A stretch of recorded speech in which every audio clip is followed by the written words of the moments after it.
அனைவருக்கும் வணக்கம்.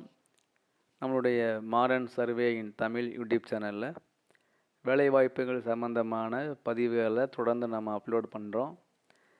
நீங்கள் இந்த உங்களுக்கு தேவைப்பட்டால் நீங்கள் அப்ளை பண்ணுங்கள். இல்லை அப்படின்னா இந்த வேலைவாய்ப்பு யாருக்கு பொருந்துமோ நீங்கள் அவங்களுக்கு இந்த வீடியோவை ஷேர் பண்ணுங்கள். அவங்களுக்கு யூஸ்ஃபுல்லாக இருக்கும். இப்போ நம்ம பார்க்கக்கூடிய இந்த வீடியோவானது central board of secondary education சொல்லக்கூடிய சிபிஎஸ்இ இருந்து வெளியான ஒரு வேலைவாய்ப்பு. இது பார்த்தீங்க அப்படின்னா இது நம்ம இந்தியா முழுவதும் சிபிஎஸ்இ உங்களுக்கு தெரியும் இருக்குது. அதில் உள்ள எல்லா மாநிலங்களுக்கும் உள்ள வேலைவாய்ப்பு தான் இது. மொத்தம் பார்த்திங்கன்னா குரூப் ஏ, குரூப் சி அப்படின்னு வேலைவாய்ப்புகள் வழியாக இருக்குது. அதில் நம்ம பொதுவாக பார்க்க வேண்டியது என்ன அப்படின்னா, group A, group B, group C இந்த 3 பிரிவுகள்லையும் ஒவ்வொரு பதவிக்கு ஒவ்வொரு கல்வி தகுதிக்கு தேவையான வேலைவாய்ப்புகள் இருக்குது. அதில் ஃபஸ்ட்டு பார்த்தீங்க அப்படின்னா அசிஸ்டன்ட் செக்ரட்டரி, அந்த ஒர்க்கு 18 வேக்கண்ட் இருக்குது. 2 வேக்கண்ட் எஸ்சிக்கு, 1 வேக்கண்ட் எஸ்சிக்கு, 4 ஓபிசி நான் கிரிமினல் லேயருக்கு, 1 இடபிள்யூஎஸ்க்கு, 10 அன்ரிசர்வ்டுக்கு.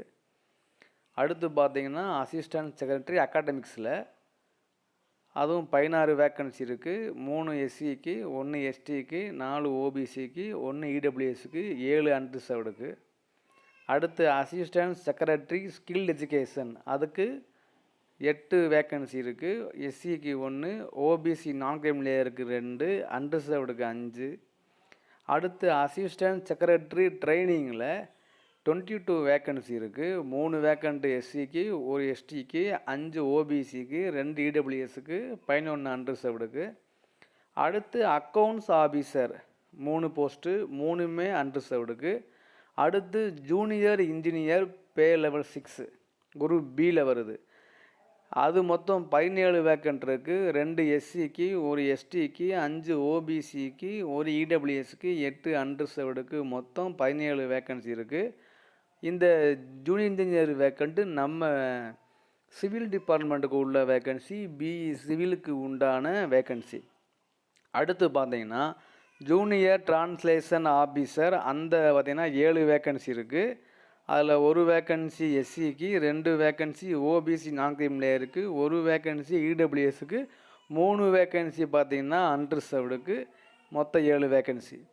அடுத்து குரூப் சியில் உள்ள வேக்கன்சி என்ன அப்படின்னா அக்கௌண்டன்ட் 7 வேக்கன்சி, 1 வேக்கண்ட் எஸ்சிக்கு, 1 வேக்கண்ட் ஓபிசிக்கு, 5 வேக்கண்ட் அன்ரிசர்வ்டுக்கு. அடுத்து ஜூனியர் அக்கௌண்டன்ட், அவங்களுக்கு பார்த்திங்கன்னா 20 வேக்கன்சி. அதில் எஸ்சிக்கு 3 வேக்கன்சி, எஸ்டிக்கு 2 வேக்கன்சி, ஓபிசிக்கு 4 வேக்கன்சி, இடபிள்யூஎஸ்க்கு 3 வேக்கன்சி, அன்ரிசர்வ்டுக்கு 8 வேக்கன்சி. இது பார்த்திங்கன்னா இது எங்கே இதெல்லாம் போஸ்டிங் அப்படின்னா சிபிஎஸ்இ அந்த போர்டு எங்கெல்லாம் இருக்கோ அங்கெல்லாம் ஒர்க் பண்ணக்கூடிய போஸ்டிங் தான் இது எல்லாமே.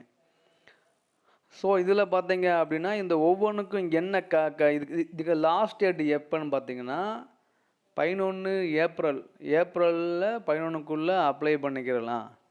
லாஸ்ட் டேட் எல்லாமே ஆன்லைனில் அப்ளை பண்ணுறது தான். ஸோ இதுக்கு என்ன எத்தனை போஸ்ட் இருக்குது ஒவ்வொரு டிபார்ட்மெண்ட் வைஸாக பார்த்தீங்கன்னா இந்த 18 வேக்கன்சியில் இந்த ஹிந்தி, இங்கிலீஷ் இந்த மாதிரி ஒவ்வொரு அகாடமிக்கில் எவ்வளோ வேக்கன்சி இருக்குது, இந்த ஸ்கில் எஜுகேஷனில் எவ்வளோ வேக்கன்சி இருக்குது, ட்ரைனிங்னால் எந்த ட்ரைனிங்கில் எவ்வளோ வேக்கன்சி இருக்குது. ஸோ நம்மளுடைய ஜூனியர் இன்ஜினியருக்கு 17 வேக்கன்சி, அது நம்ம இது பண்ணிக்கலாம். ஸோ 11/4க்குள்ளே நம்ம என்ன பண்ணணும்னா இதுக்கு ப்ராப்பராக நாம் அப்ளை பண்ணிடணும். இதுக்கு நம்ம நார்மலாக அரசாங்கத்தில் என்னென்ன ஃபாலோ பண்ணுவாங்களோ அது மட்டும்தான். இதுக்கு என்ன கல்வி தகுதி, என்ன ரூல் அப்படின்னு பார்த்தீங்கன்னா நம்மளுடைய ஜேஇக்கு பிஇ பிடெக்கில் சிவில் இன்ஜினியரிங் கண்டிப்பாக படிச்சிருக்கணும். ஏஜ் 32 இருக்கணும். எசென்சியல் என்ன இருக்கிறாங்க அப்படின்னா மாஸ்டர் டிகிரி ஏதாவது யூனிவர்சிட்டியில், அதாவது இதுதான் நம்மளுடைய ஒன்லி ஃபார் ஜேஇக்கு. ஸோ இதுக்கு ஏஜ் எக்ஸ்டெண்ட் பண்ணுறாங்களா அப்படின்னா எஸ்சி எஸ்டிக்கு 5 வருஷம், ஓபிசி நான் கிரிமினல் லேயருக்கு 3 வருஷம். அப்போனா 35 வயசு உள்ளவங்களும் அப்ளை பண்ணிக்கலாம். அதுதான் ஸோ அதே மாதிரி பிடபிள்யூடிக்கு பிடபிள்யூவாக இருந்தால் எவ்வளவு, பிடபிள்யூடி எஸ்சியாக இருந்தால், ஓபிசியாக இருந்தால், யூஆராக இருந்தால் அப்படின்னு. அதுவே உமனாக இருந்தீங்கன்னா அப்ளை பண்ணுறவங்க அவங்களுக்கு 10 இயர்ஸ் வந்து எக்ஸ்டெண்ட் பண்ணிக்கிடலாம் ஏஜ் அவங்களுக்கு. ஸோ அதே மாதிரி எக்ஸ் சர்வீஸ் மேனுக்கும் இது இருக்குது. எக்ஸாம் ஃபீஸ் எவ்வளவு அப்படின்னா, குரூப் ஏ லெவலில் உள்ள போஸ்ட்டுக்கு 1500 ரூபாயும், குரூப் பி அண்டு சி லெவலில் உள்ள போஸ்ட்டுக்கு 800 ரூபாயும் fees. SC, ST, PWD, ex service men, woman, சிபிஎஸ்சியில் ஒர்க் பண்ணக்கூடிய எம்ப்ளாயீஸுக்கு வந்து ஃபீஸ் கிடையாது. ஓகேங்களா? ஸோ வேறு எந்த விதமான இதுவும் கிடையாது. இது ஆன்லைனில் நம்ம பே பண்ணிக்கிறணும். இதுக்கு எவ்வளவு ஸ்கேல் ஆஃப் பே அப்படின்னு நம்ம முன்னே சொல்லியிருக்கோம். இந்த பே ஸ்கேல் போட்டிருப்போம், நீங்கள் பார்த்தா உங்களுக்கு தெரியும். அதே மாதிரி இந்த எக்ஸாம் ஸ்கீம் வந்து எப்படி இருக்கும் அப்படின்னா, நம்மளுடைய அந்த ஒவ்வொரு டிபார்ட்மெண்ட்டுக்கும் இந்த எக்ஸாம் எப்படி இருக்கும் அப்படின்னு போட்டிருக்காங்க. நீங்கள் பார்த்து தெரியும் உங்களுக்கு. நம்ம ஜேஇக்கு பார்த்தோம்னா part 1, part 2, part 3, part 4, part 5, part 6, part 7, part 8, part 9, part 10 வரைக்கும் போகுது. மொத்தம் பார்த்திங்கன்னா 150 கொஸ்டின்ஸு, 300 மார்க்கு.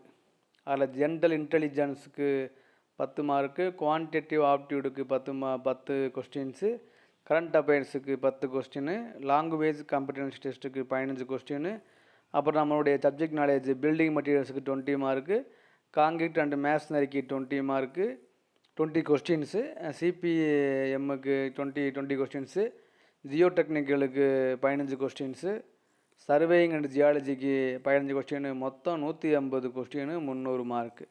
இதெல்லாம் வந்து எக்ஸாம்.